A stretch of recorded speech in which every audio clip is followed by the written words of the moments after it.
Welcome to Sakshi TV's special immigration show with attorney Bhanu Babu Ilendra from BBI Law Group. Please know that Sakshi TV now has 3 immigration shows every week: on Tuesday at 3 p.m. EST with attorney Ms. Sheila Murthy, Wednesday at 5:30 p.m. EST with attorney Ms. Prashanti Reddy in English, and on Friday at 6 p.m. EST with attorney Bhanu Ilendra. Please tune in to ask your questions. If you are an immigration attorney and would like to join our special shows, please email usa@sakshi.com or call 866-725-7441. Before we begin the show, please note that the information provided on this show is not a legal advice. Use of content is for general informational purposes only. Sakshi TV or its agents in the USA or our guests on this show are not responsible for use of information as a legal advice. If you need specific legal advice, please contact attorneys directly. We will be also taking any general immigration questions today along with today's topic. Hello Bhanu Garu, welcome to the show. Thank you. Thank you very much for inviting me to the show. Yes, same here. Bhanu Garu, could you please give us some information on how our viewers can reach you for a private consultation?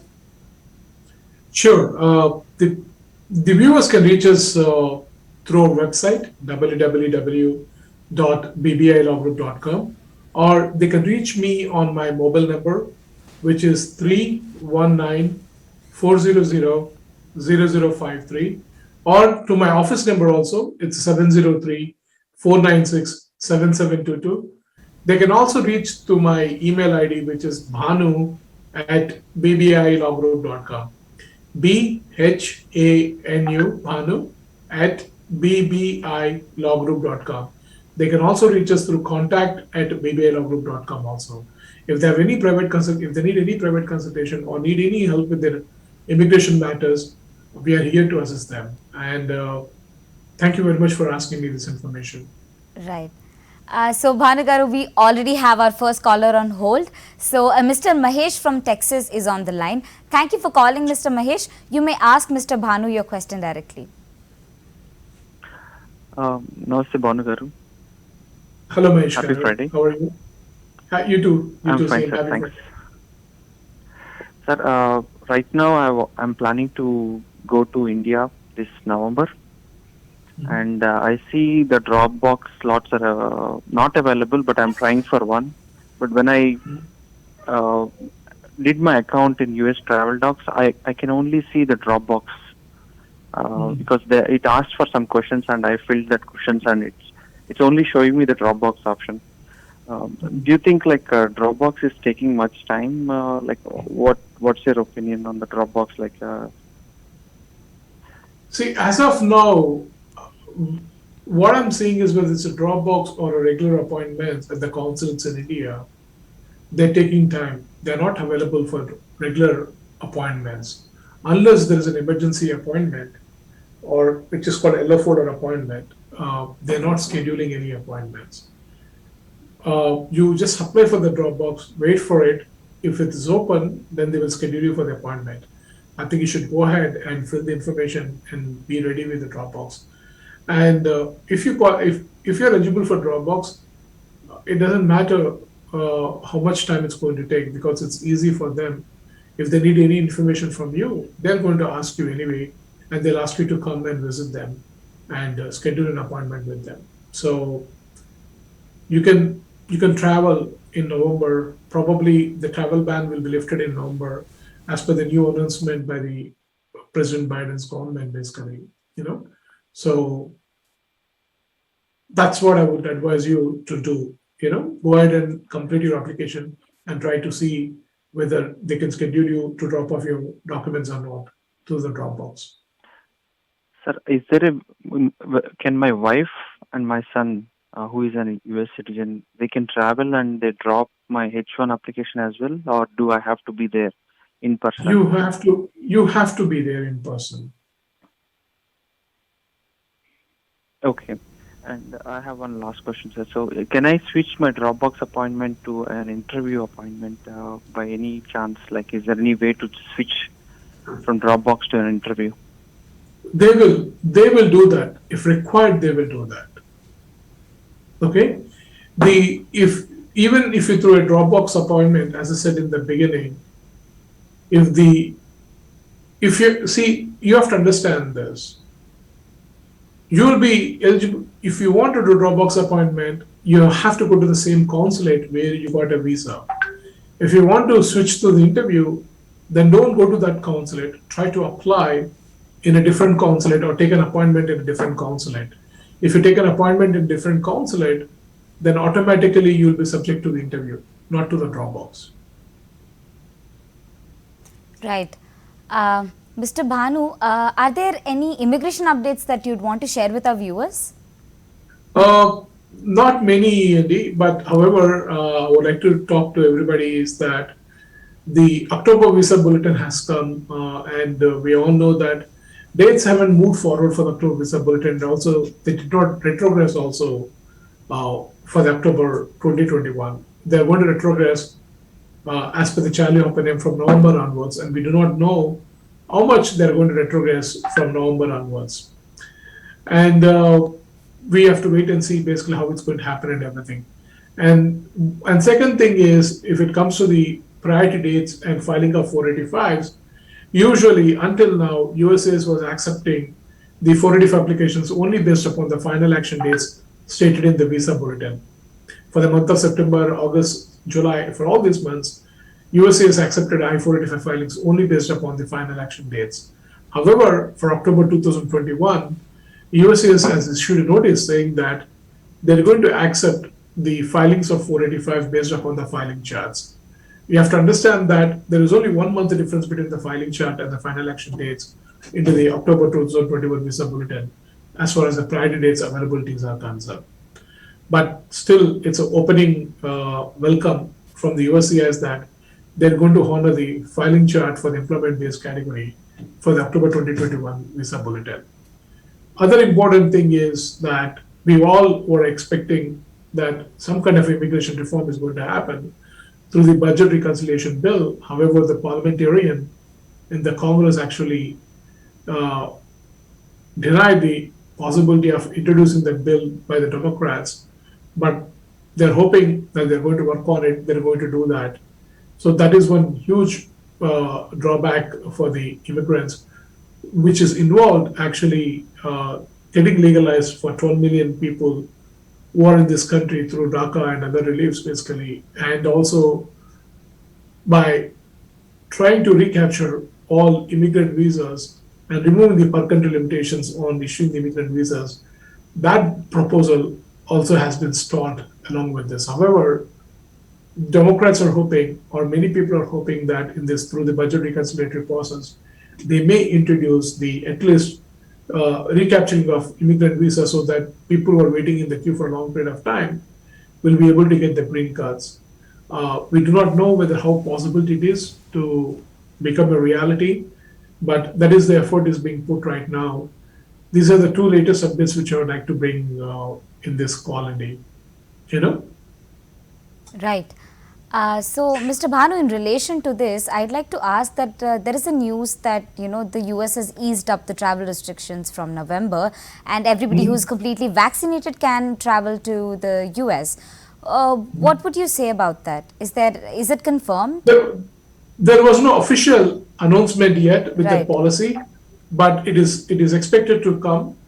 What the policy says that is that from the sometime in the first week of November, the U.S. government is going to ease the traveling between the U.S.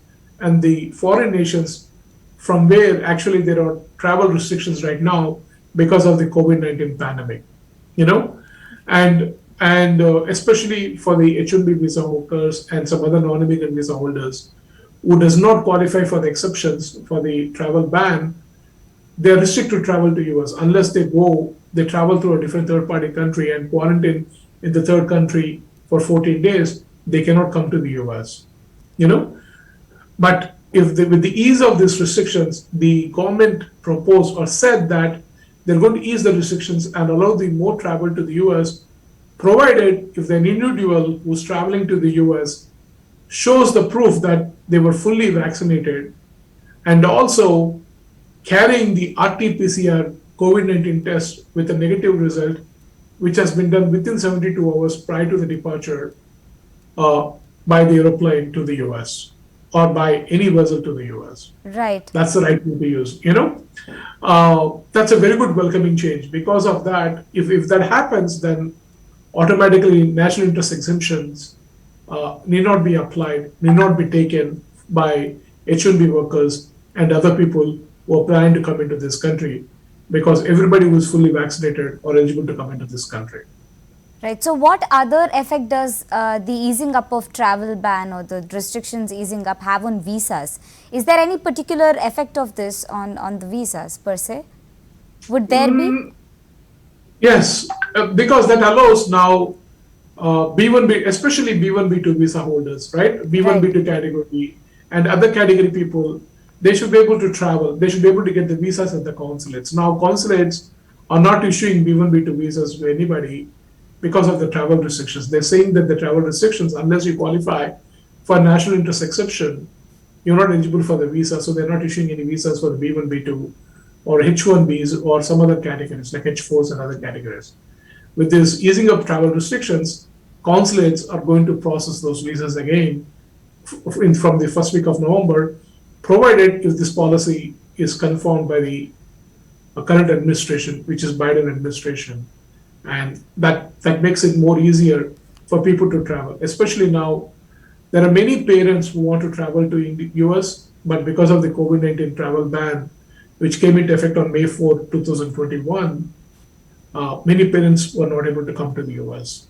Of a lot of H-1B visa holders I'm talking about, not all the parents of the US citizens or the permanent residents, but what I'm trying to say is parents of the H-1B non-immigrant visa holders.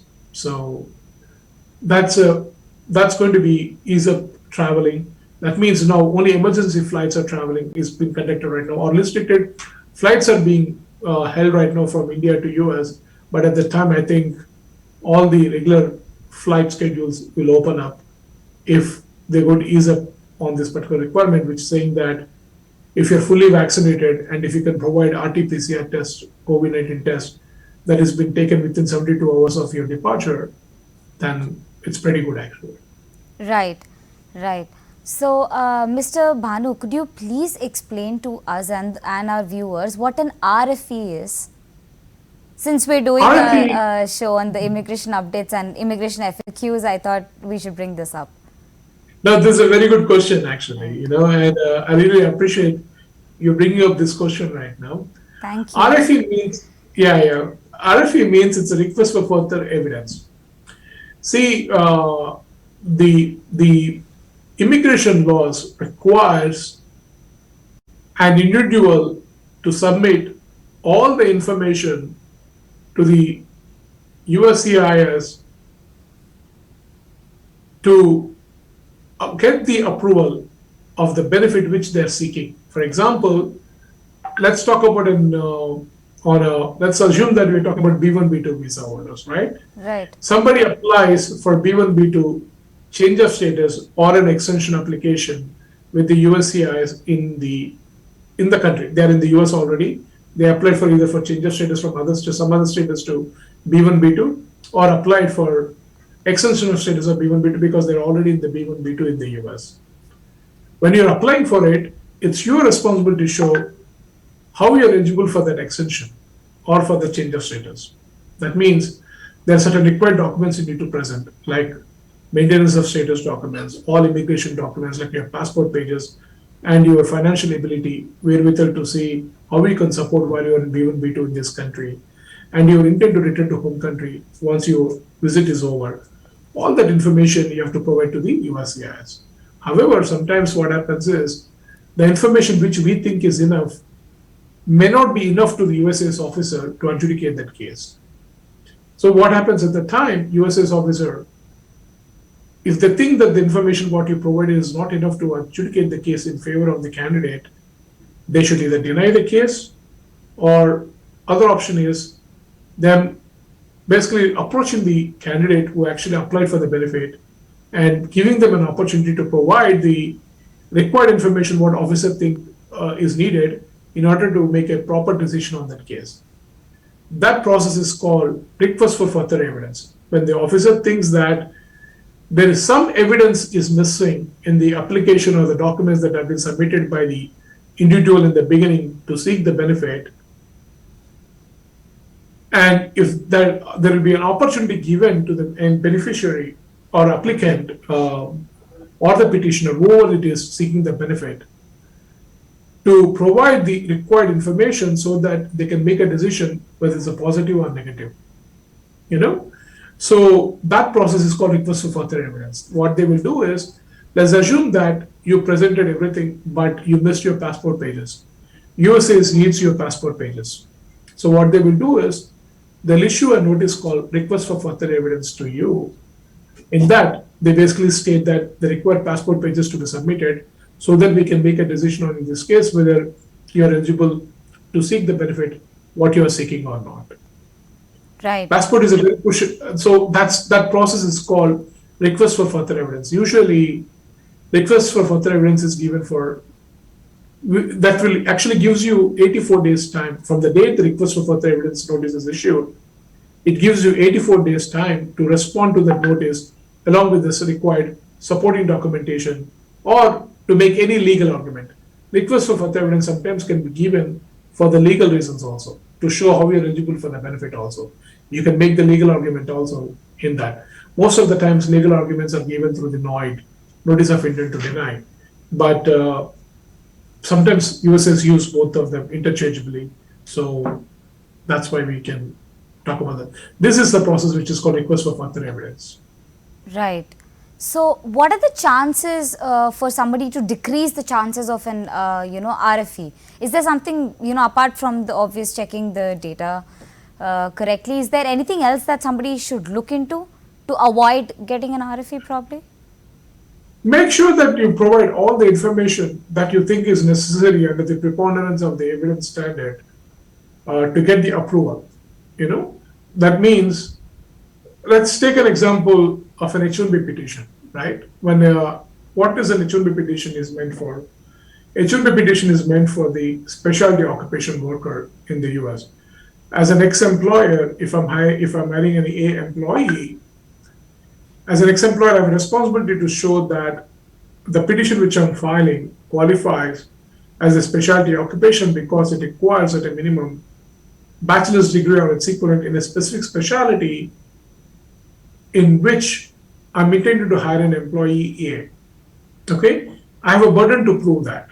Along with that, I have to prove that once I meet that burden, then I have to prove that employee A actually indeed qualifies for that position.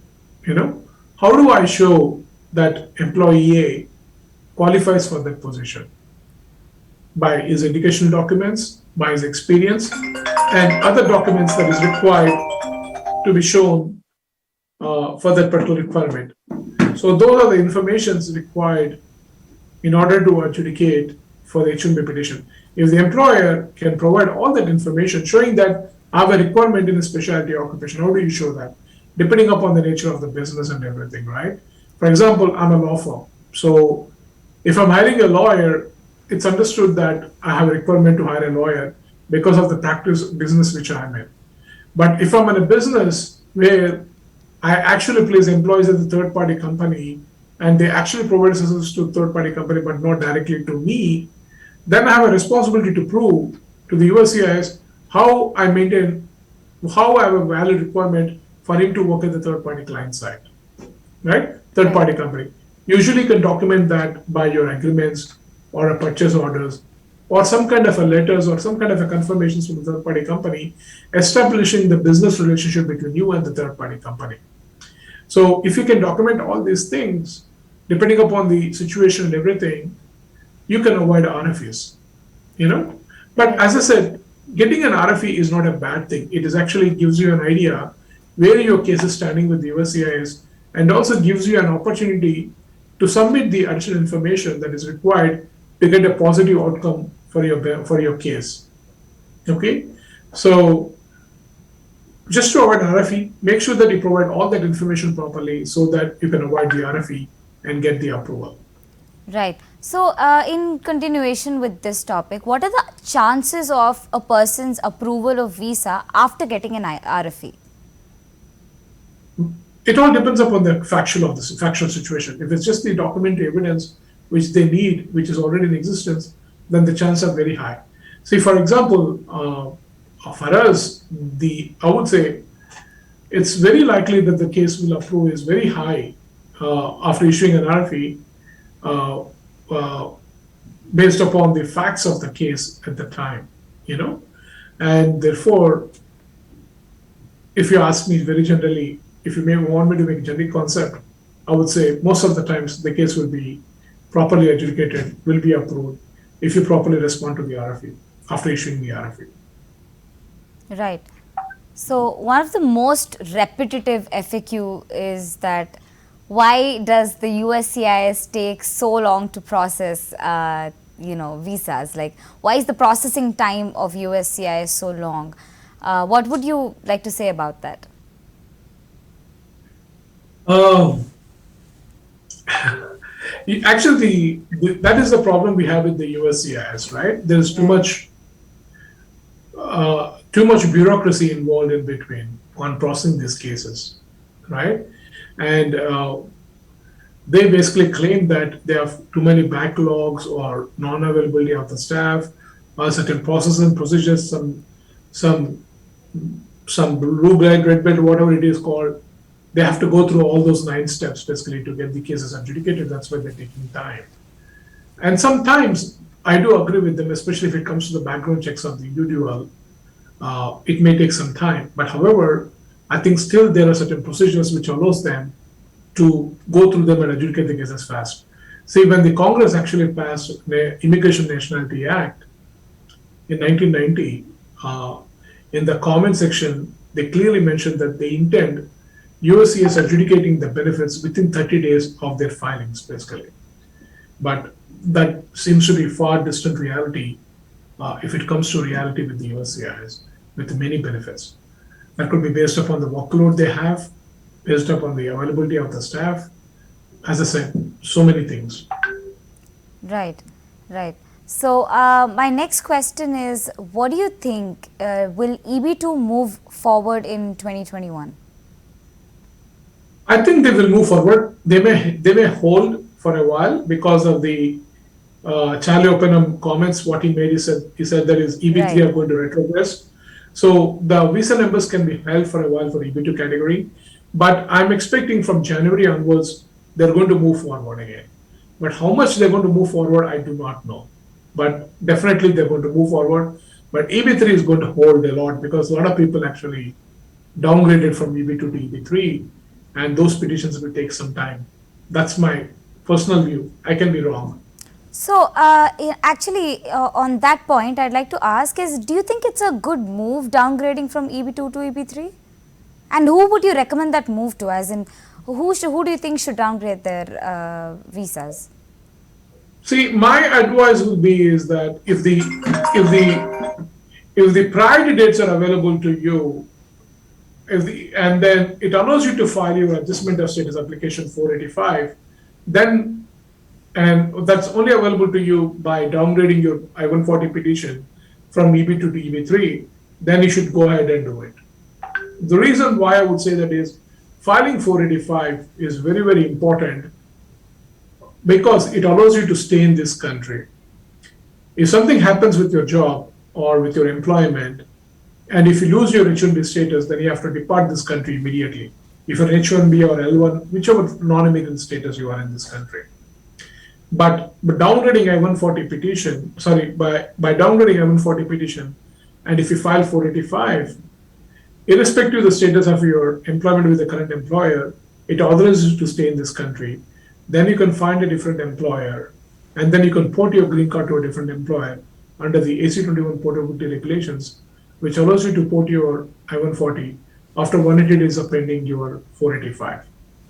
Okay, so that's why you should downgrade your I-140 when you have an opportunity to file 485 along with the I-140.